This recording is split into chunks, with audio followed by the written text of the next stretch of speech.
Welcome back. So now that you've had a chance to look through your pantry and your refrigerator and actually check out the ingredients on your food, now you can kind of get an idea of how much extra stuff they put in your food that you don't need in your body. So now the next step is for you to take your food back to its roots. So one, please, if you cannot buy, or even if it's organic, please wash your food, and wash your food with high quality vegetable washers. Okay. And you're like, oh, that's a chemical too. If you're like super hardcore, do vinegar. Okay. That is as natural as you're going to get, and that will help, that'll clean your vegetables. Also, everything needs to be pure. So your meat needs to be cooked as simple as possible. No breading, no cheese, no stuff, sour cream or spinach, whatever. Don't do that. Just cook it and keep it simple. Same thing with your vegetables. They should either be steamed or sauteed or raw.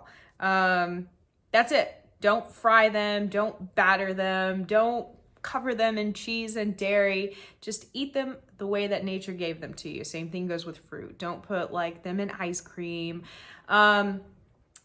Yogurt is good, but again, you have to be really careful. And I try to get people away from dairy. One, I'm lactose intolerant, and you don't need a lot of dairy because it's not natural for us to eat dairy after infancy. So once we are weaned off mother's milk, naturally we stop drinking it. So, and I'm not saying that it's all bad. Okay, Buddhist monks in the mountains, they're vegetarian. They eat eggs and they drink milk. Okay, and they've been doing it for a long time. So, but they do it in the raw form. It's all organic. There's no chemicals in it, et cetera, et cetera. So what we're doing is we're taking our food to its roots. If you have to have bread or if you have to have tortilla, I encourage you to make these things. That way you know what's going in them. And if you have a gluten allergy or gluten sensitivity, then you can make them with almond flour, or if you want to be more economically friendly, you can do with coconut flour. There's so many other flour alternatives out there now. And keep your diet simple. I'm not saying starve yourself, okay? Because that's not what we're going for. We're here to relieve your pain, not stress you out anymore.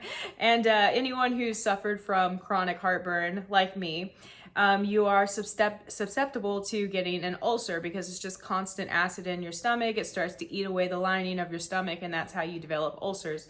I've experienced them, and anyone who's experienced them knows that they're quite painful. They're nauseating, and it just like is constant discomfort. And this is a good way to live pain-free. So what I noticed with myself was I'm a sandwich person. I would go to school, I'd make a sandwich for lunch, just like every normal kid, right? But the processed lunch meat, the processed bread, it was just all bad. And then at that time, I didn't wash my vegetables. So if it had a lettuce or tomato on it, it was just, and we didn't buy organic. So I never felt good after I ate these meals. So if you have to have, because I understand some people are like, well, I can't take chicken to work because it will spoil. I don't have a place to put it.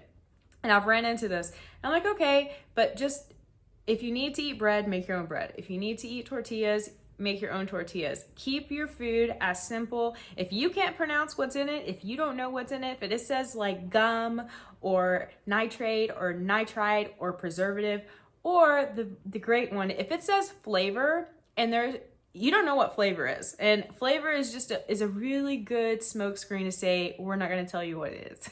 So stay away from things that say flavor, things that you don't, like the words you don't understand. Like, okay, for instance, McDonald's French fries have 21 ingredients in them.